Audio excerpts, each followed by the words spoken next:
How you doing? Mr. DJ's back, getting past Wednesday into Thursday here in Tuscaloosa, Alabama. The date is March the 23rd. We're already coming to the end of March 2017, resuming countdown of my fancy playlist of February 6, 1999. The song at number 10, probably my favorite song on this entire fantasy playlist.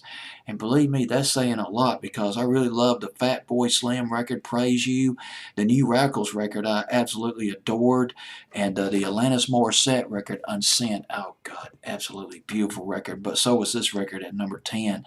A very exotic, calypso sounding record, a Jamaican sounding record. Hip hop R&B record by Khaleel with No Mercy. Nobody played it. It was not a hit here in the States. Nobody would play it except for Hitline.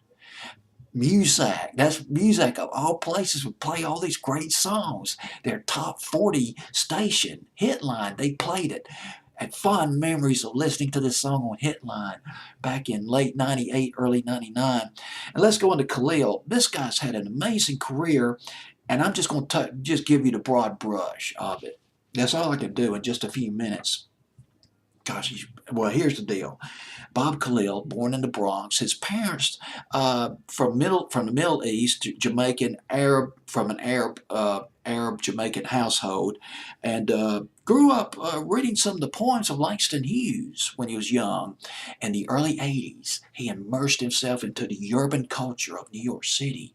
Now, here's the deal about New York City in the early '80s. We're talking about the birthing of hip hop as we know it today.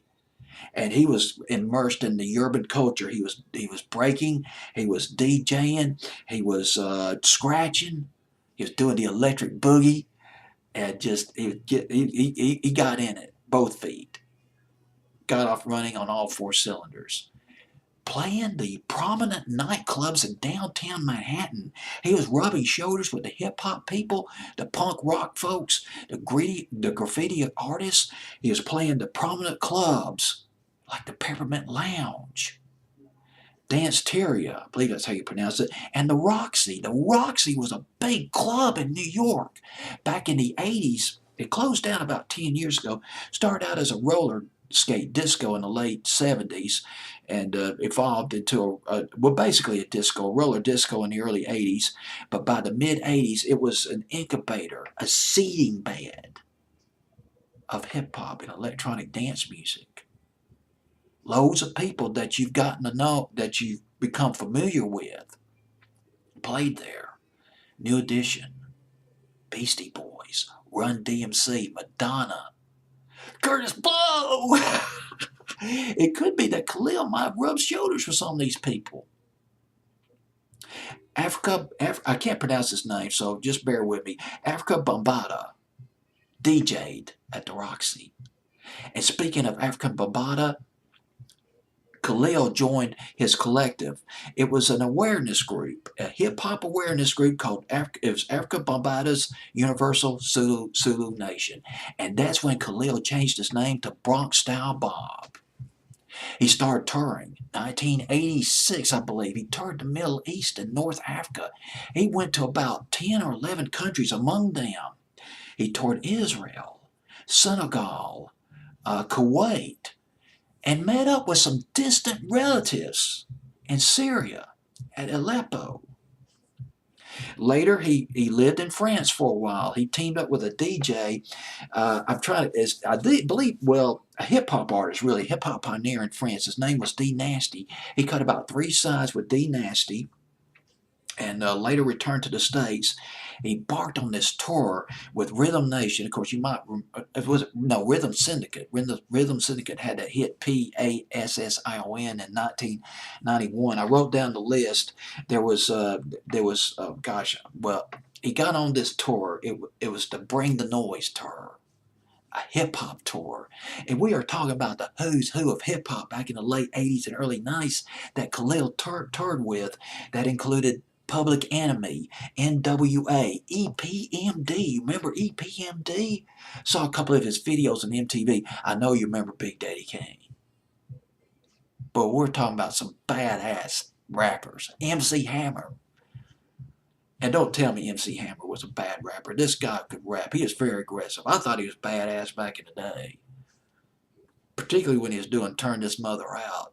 You know this dude meant business, MC Hammer. Well, bottom line is with that Khaleel toured with these guys, went on tour, and I'm just jumping ahead. I'm just consulting my notes. I wrote these notes down the other night. Ice-T, by the way, he was another one who was on that tour, the Bring the Noise tour. One of the original gangster rappers. Remember Colors from 1988? I know I'm just jiving with you, just reminiscing with you with all these rappers that you might remember from back in the day. But Khalil was a versatile guy. He formed an alternative band called Super 8. That was in the 90s. And this was after he got a deal with Hollywood Records. Now we fast forward to 1997. I think about 1997, 98. He came out with his album. He changed his name. He changed his name from Bronx Style Bob back to Khalil. He released an album called People Watching. And some of the guests on that album, among the guests was Fishbone and Jellyfish. Obscure names. But if you're into the underground hip-hop or alternative scene or new wave scene back in the 80s and early 90s, you're probably familiar with these acts. Man, we are talking eclectic bunch of people right here. Guess who produced that album?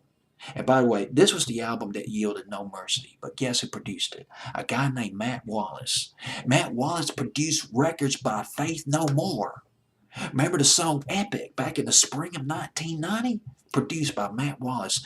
And he also produced that record they did back in the mid-80s, We Care a Lot. I didn't know who did that record until just a few nights ago when I researched Khalil. We Care a Lot. I heard that on the local, the university station back in 1985.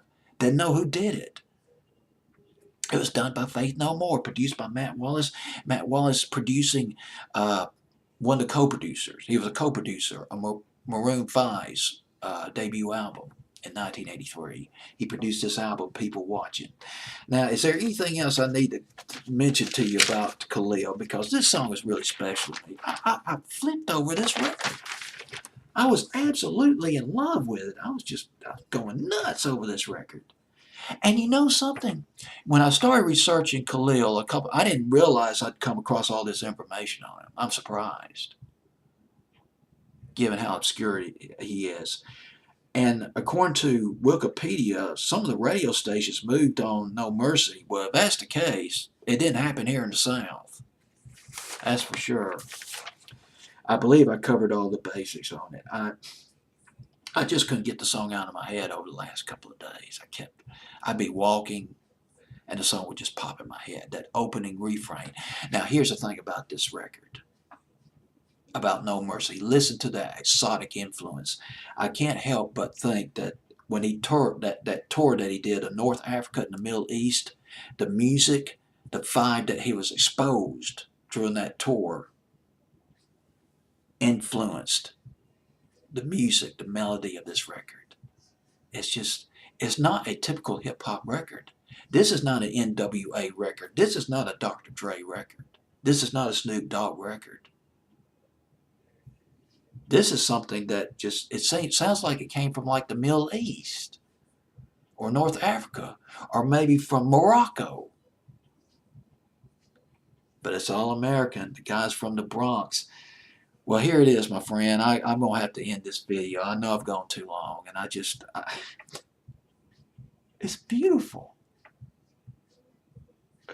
Khalil, No Mercy at number 10 on my fantasy playlist, February 6, 1999.